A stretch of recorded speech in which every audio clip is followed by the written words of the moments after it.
Hey, thanks for joining me today. I know it's been a while since I've done a video. I took a bit of time off. The holidays were a little bit crazy and I was picking up a lot of overtime at work. So I've been away, and then in January, like mid-January, my son finished boot camp. So we did a road trip up to pick him up and bring him down, and then him being here with us. We've just been busy with him, and so I've been just away, with family and working and things like that. So now I'm a little bit under the weather, but it's been a while, and I did want to present this one box that I have. So this is actually one of the special edition boxes that I got from Once Upon a Book Club. So this was the Halloween box that I got, and it is now, January 25th. But this came super late. Let me see, when did it come in? I wrote down the date that I received the box. It came in on December 31st. So it arrived on New Year's Eve, although it was Halloween edition. And I knew it was late. They update you and let you know, like, they're getting it together. Sorry for the delay, but it's really late. But it was good. They had two to pick from. So they had a sweet Halloween edition, and then they had the spooky one, and they were the same price for each. I think it was $55. And like I said, whenever you get these special edition boxes, you're paying additional. It's not the regular standard monthly that you get on your regular subscription. It's something that you pay additional for. So I ended up getting the spooky one, and it was this book here, The Haunting of Leigh Harker. I was really not sure on whether I wanted the spooky or the sweet. I was kind of bouncing back and forth between which one I should get. And I actually had decided, after thinking about it, to go with the sweet one, because I don't like scary. I don't like scary movies, and I'm not really into scary books. And then when I went to get it, I mean, from what I remember, it said it was sold out, the sweet one, so they only had the spooky left, and so I went with the spooky. But now I see that they have both available. I guess they had some extra left over, maybe they didn't account for it, I don't know what happened, but now they have both available if you wanted to purchase. I'm not gonna go and purchase the sweet one now because it's January and I'm not in the mood for Halloween right now. So I did read the book, and it was really good. It's 338 pages. The first 100 pages, they're very descriptive. There's a lot of descriptive wording in this book, and I would say the first 100 pages, I wasn't really into the book. Like, it took me after that 100 pages to kind of be like excited about it. There's a lot of things like, oh, it's cold. The wind is blowing the grass and it's making waves. The tree branches, the lights are coming through the tree branches as they move. And like, just a lot of descriptions like that. There's one part where she's locked in a shed and it's dark. And I swear it was like 3 or 4 pages of her describing what she feels. And she bumped into something that's sharp. And it's nice to get description, but it was like everything was just so descriptive, and I'm like, well, let's get on with the story. Like, I was just getting a little impatient. So what this book is about, Leigh Harker has this house, which is kind of a big house. She doesn't have a husband or kids or anything. She's a single woman and a career woman, and her life is really like, she goes to work, she comes home. It's just very unspontaneous. She kind of does the same thing every day. And so she's got a ghost in her house, and it's kind of scary. Kind of like, I saw this old lady in my house. It's cold, and it's just very, very creepy. And she mentions that her sister and her have been a little bit estranged from one another. They hadn't spoken in a few years. The sister is married and has children, and Leigh is single and is a career woman, and so I guess the way they think is different, and their lifestyles are different. And so it kind of makes you feel like maybe that's why they're kind of apart, because they're just not the same kind of people. And so at one point she calls her sister to kind of just like kind of make amends, like, I miss you, like we haven't talked in a long time and I miss my sister. And her sister didn't pick up the phone. She left a message and she never heard back, and she's just kind of like, like, I don't understand, I'm just trying to reconnect with her. And then at one point, and this is about at that 100th page where I'm like, okay. The doorbell rings. She goes and picks it up. And it's her sister. She's like, oh my God, it's so good that you came. And then the sister starts talking, but it's not like she's talking to her, but like it's like she's talking through her. And then when she looks back, she realizes that the ghost is behind her, that old lady. And it's like she's talking to her. And what she's telling this ghost is that she had a sister that lived in that house who disappeared. So if she had any information or she saw anything suspicious, to please let her know. So Lee's like, what? I'm right here. How come no one sees me? And then she realizes that she is the ghost. So that old lady who she thought was the ghost is actually the lady who bought the house after Leigh. But Leigh went missing. And the cool thing about this old lady, her name was Sarah, is that she has a gift where she can communicate with the dead. And so what she finds out is she went missing. Sarah, told her she can try to help to see what happened. She's like, you don't remember dying? Like, you don't remember anything? She's like, no, you would think that that's something you would remember about your life, is how you died. She's like, unless I died in my sleep, like I had an aneurysm or a heart attack in my sleep and I died in my sleep, but then they would have found me. But I went missing. And so she's like, I used to go hiking, but like if I was murdered, you'd think I'd remember. And so it was just this like, let's see if we can find your body. Let's see if we can find out where you were, what happened to you. So they kind of investigate the neighbors, and it's just it's kind of neat because Leigh and Sarah get close. Sarah being old, I think it was a stroke that she ended up having during the book. And so Leigh is like trying to get her help, but she's a ghost. No one sees her, no one hears her. And so it's just things like that where she kind of feels like she's helpless. And so the story goes on. Sarah doesn't die of the stroke, but it does kind of set her back because she has to recover. And Sarah, we find out too that Sarah used to live in that house when she was a child. And the funny thing is they were 4 children total. There was 2 girls and 2 boys. So Sarah had 1 sister and 2 brothers, and then the parents. And actually her sister, her little sister, went missing.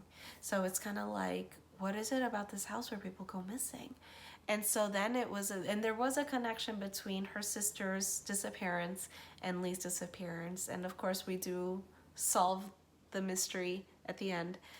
And it was pretty incredible. It was really nicely put together. And it's kind of neat how the little sister and Leigh's disappearance kind of connected. So it was good. And finally, when everything's resolved, it was lovely. It kind of gets tear-jerky at the end because the sister, Sarah does talk to the sister and kind of let her know that, what happened, and basically like Leigh's okay now. And she told her about the gift that she has, and of course, who's gonna believe that? Like, really, you're gonna tell me that you talked to my dead sibling? Like, I would probably be offended that someone would even entertain that to me, until they say deep personal stuff that only the 2 of us know. So it was really nice how she talked to the sister and just let her know, gave her that closure that she needed. And it was a really good book. So I recommend this book. These boxes are available, so if you like the items and you're into this sort of read, I did enjoy the book a lot. After the 100 pages. Before that, I was a little bit like, So anywho, I want to say you get 3.5 gifts, and I'll tell you why I think it's 3.5. So the first page comes on page 83. It's a nice little spooky box. So on page 83, this is what, this is obviously before that 100th page where she still doesn't realize that she is the ghost. And so she senses Sarah's presence, who she thinks is the ghost.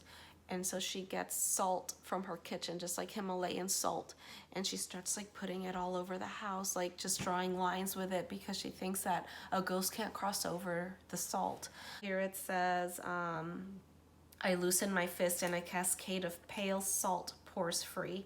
It starts at the wall and I draw it out, pulling it into a curve, encircling the door, surrounding it.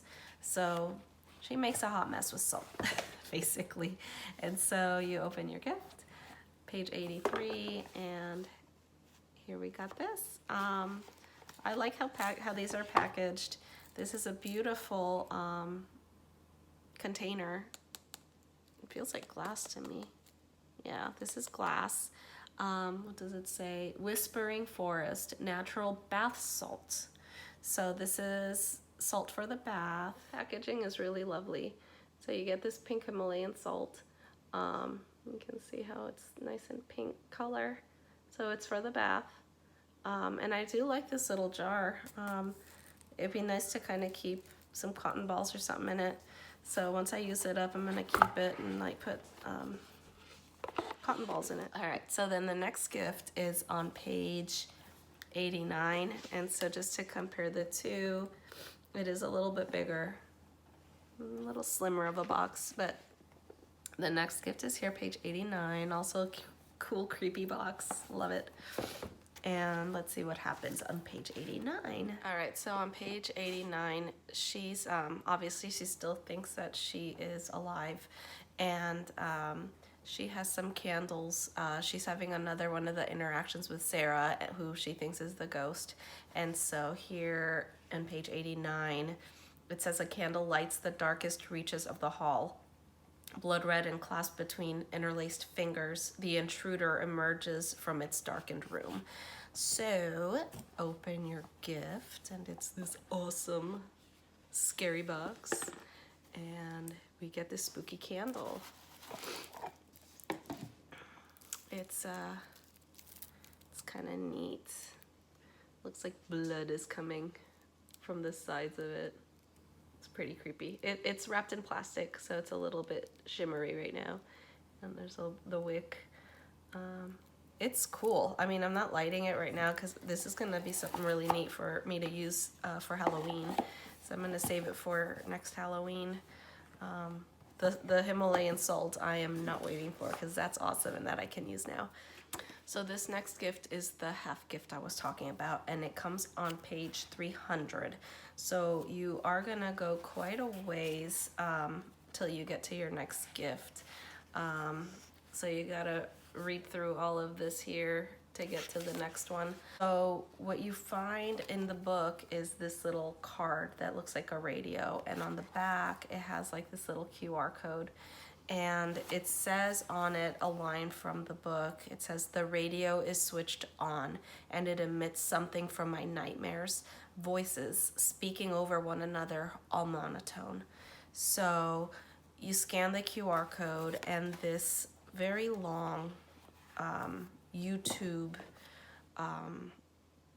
kind of like a spooky radio voice comes on, and it's silly. It's not, I mean, I could have done without it, but it's okay.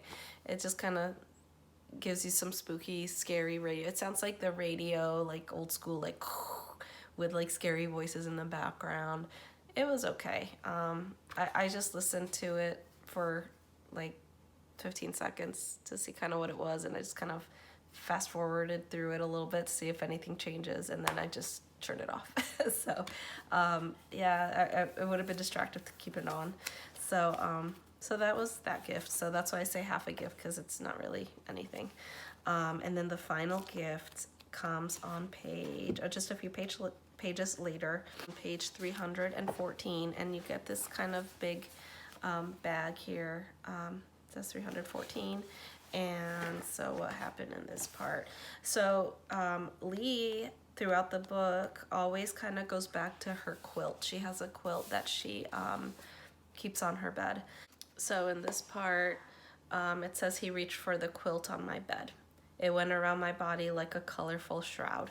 So I'm like, ooh, that's really cool. And so you open your gift, and I guess I'll have to stand back a little bit to show you because it's kind of big. It's pretty thin. I like the horse. This horse right here is cool. And yeah, it's just cute. This cute little quilt. And I'm so sorry. I'm like in my pajamas. It is so cold and I'm not feeling too good. So I like stayed in my pajamas. I just have this sweater on and I got all dolled up, but I'm like, pajama day. So anyway, I think this is cute. If I saw it in a store, I wouldn't buy it. It's not something I would have gotten, but I do like blankets and quilts and things like that and comforters. I mean, I throw a lot of blankets on my couches because I let my dogs on the couch. I also let them on the bed. So there's a few blankets on the bed. There's a few blankets on the couch. There's blankets on the floor for them to lay on. So like blankets all over this place. I like me a blanket and I thought that was cute and it goes with the story. I like that horse on the blanket. It's really cute. One thing I almost forgot to mention is the quote card. So this box also came with a quote card, just like they all do. With no one else to haunt, I am haunting myself. So those are always cool. This box though, I didn't get the author's signature. All the boxes seem to get like a sticker with their signature on it that you can stick on the book, but I did not get one this time, and I didn't see in the description where it says that they include it, so I guess this one you don't get one of those, but you still get your quote card, and it's so good. So this was a cool book. This was a nice box. I recommend getting it if that's your kind of read. And anyway, so it was good. It just came super late. You know, my Halloween box came on New Year's Eve. So like what? That would be exactly 2 months after Halloween. But that's one thing I've noticed is that we get a lot of these boxes late. But it is what it is. They're still good boxes. They're still good books, good reads, good items. So I'll keep buying them. All right. Thanks again for watching, you guys. And I'll see you next time. Have a great one. Bye-bye.